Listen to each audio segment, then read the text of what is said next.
As the movie begins, we see Laura driving her kids, Aiden and Mia, to her husband's place. Richard gives the children some money and sends them away for candy so that the adults can have a conversation. It turns out that things have fallen apart between them for quite some time. Richard can no longer keep up with the broken relationship, so he asks her for divorce. He also informs Laura about his intention of getting married to his girlfriend, Grace. That same day, Laura is seen drinking wine at her house. But out of the blue, she takes a gun out of her purse and blows her brains out. Both Mia and Aiden are devastated by their mother's suicide. Holding the doll, Mia is bawling her eyes out at night, telling her father that she can't go to heaven. Richard tries to convince his little girl that their mother would never want them to be worried, but Mia asks her father to leave her alone as he's not understanding her. And afterward, her brother Aiden comes to stay by her side. Now it's been 6 months since Laura left the world. One day, Richard calls Grace over for dinner, and he plans to tell his children about his desire to marry her. But before that, he asks the kids if they want to include Grace in their Christmas retreat to the mountains. However, Richard did not expect Aiden to react negatively, as he lashes out at him for abandoning his mother for a psychopath. Richard figures out that now's not a good time for Grace to meet them, so he sends her back. Later, the children start digging for information about Grace. They find out that Grace is the only survivor of the religious cult suicide incident. When they click on one of the links, it leads them to disturbing footage where people commit suicide with sin plastered in their mouths.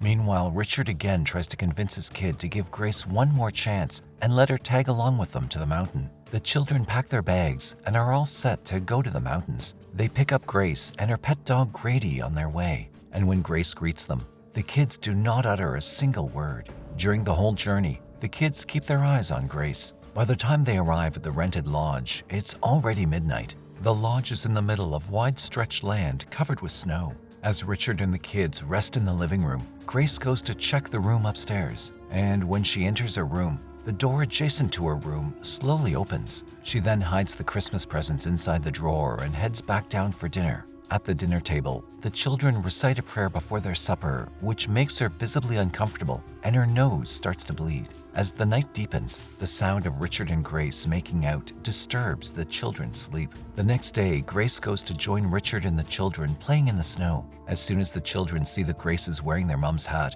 they ask her to take it off. Later, as Mia is playing with her doll, it falls into the fishing hole. When Mia is about to plunge into the hole, Grace stops her and offers to bring back the doll for her. Unfortunately, the edges of the hole were weak, and Grace ends up falling into it. With Mia's cry for help, Richard comes to Grace's rescue. Now Richard decides to cancel his trip and go back to work, as he can't leave his sick girlfriend with his unwelcoming children. But Grace suggests that he go back to work without worrying about the kids. Before he leaves for the city, he gives her a gun that originally belonged to Laura's father. Richard teaches her how to use the gun, but to his surprise, Grace is exceptionally good with the weapon. After he goes away, Grace begins decorating the house for Christmas. She asks the children if they want to join her, but naturally, they don't turn up to help her. Later, while talking about Christmas presents, Mia warms up to her. She asks Grace if she wants to take a look at the gift prepared by the siblings for their dad. When the CD starts playing, the screen displays Laura and the children making snow angels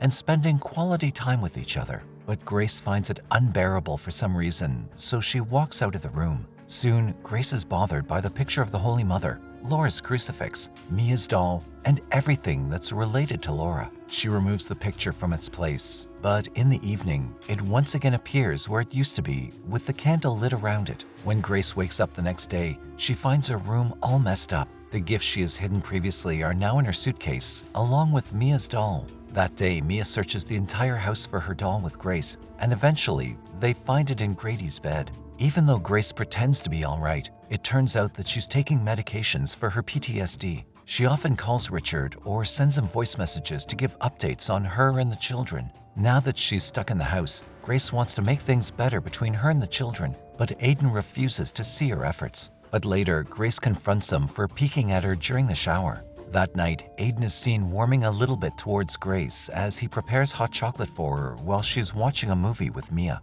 Soon after, Grace falls asleep, but when she wakes up, she finds herself outside in the middle of the frozen land. There, she notices the doll with a red hat underneath the frozen layer, and just then, the ice layer breaks down and she sinks into the cold water. Grace starts drowning deeper into the lake as her father tries to pull her in.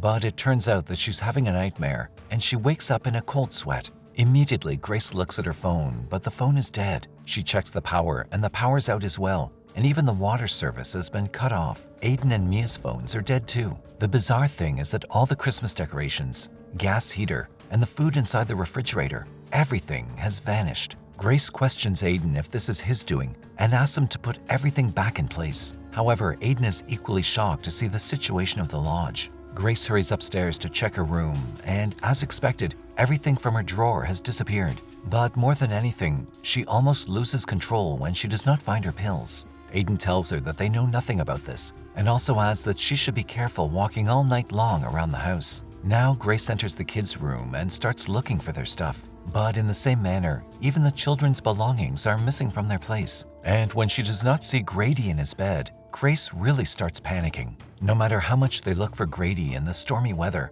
they're unable to find the dog. Back in the lodge, the generator's not working for whatever reason, and the nearest town is miles and miles away. With no power, they now have to depend on canned beans and crackers that also might not last long. After lunch, when Mia's not around, Aiden tells about his nightmare to Grace. In his dream, the smoke from the gas heater suffocated them to death. Later on, Grace notices that the clock is showing the wrong date, the 9th of January, so she turns back the date to the 22nd of December. She asks Aiden if he's messed with the clocks, but once again, Aiden replies that he's not messing around. Around the same time, Grace hears Mia talking to someone upstairs. Immediately, she barges into the room while Mia is talking and takes her phone, but the phone is still dead. Mia reveals that she was just pretending to have a phone call, and since she's just a kid, Grace could not say anything and leaves the room after handing her the phone. Later that day, while Grace is wiping her body with hot water, the steam reveals "Repent" written on the mirror. At night, as she's going to bed after putting Laura's crucifix away,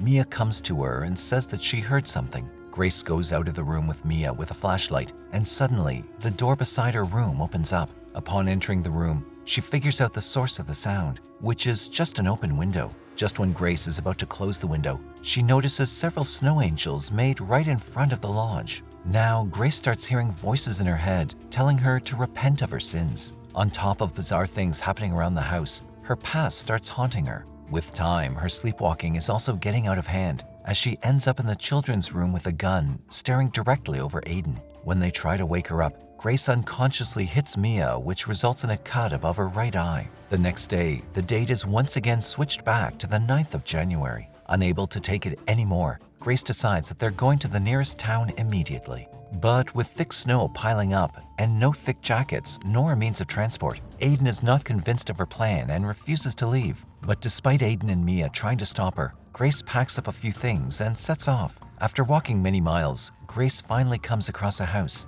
She calls for the people inside, but no one responds to her call, so she decides to walk back to the lodge. But right outside the house, her eyes fall on the red flowers partially buried under the snow. And when she digs it out, she finds a photo frame of the siblings. Next, Aiden comes to Grace's room and asks her why there's a photo of them, as if they're already dead. But Grace has no answer to his question. Then Aiden puts forward his hypothesis, saying, "What if they were all dead but are unaware of it?" Grace yells at him, saying it makes no sense because at the moment, her hands and feet are cold and she's starving in hunger. The next morning, Grace wakes up to the scene of Aiden and Mia desperately praying to God with a newspaper article in front of them. The obituary section displays their photo and the cause of their death. Aiden then tells her to repent for her sin. And to prove that they're dead, Aiden hangs himself above the flight of stairs. Grace is in a state of shock when she sees Aiden still breathing and talking while swinging in the air. Grace loses her mind and mindlessly keeps on going in a circle while kneeling.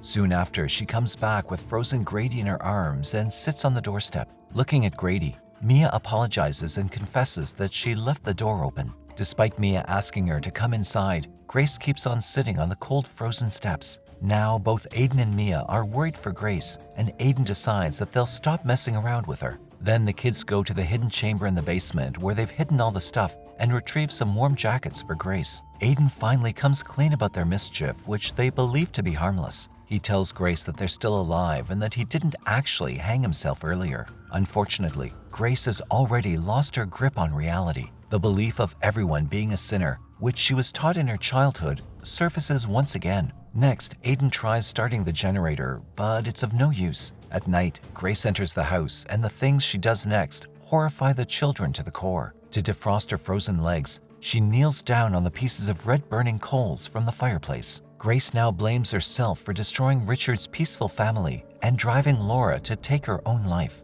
Now that Grace has officially lost her cuckoo, the scared children hide in the attic. The next day, Grace discovers Aiden and Mia hiding and tells Mia to sacrifice her doll. She then asks her to burn it in the name of the Lord and to free themselves. When Mia refuses to do so, Grace burns the doll herself. Pulling out the gun from her pocket, she tells the kids to trust her. But just then, Richard arrives at the lodge, and when he rushes upstairs, he sees Grady frozen in his bed. As soon as Grace sees Richard, she tells him that God is punishing them and puts the gun point in her temple. She pulls the trigger, but no bullets come out of it. Then Grace points the gun at Richard, but he's not as lucky as her. The bullet pierces through his head, and he collapses on the spot. Aiden and Mia witness their father's psychopath girlfriend killing him, so they have no time to waste crying over their father. Aiden grabs Mia and immediately heads out to the vehicle. But unfortunately, the vehicle does not start and Grace catches them. Now everyone is gathered around the dining table, along with the dead Richard. Grace sings the prayer and signals the kids to sing along.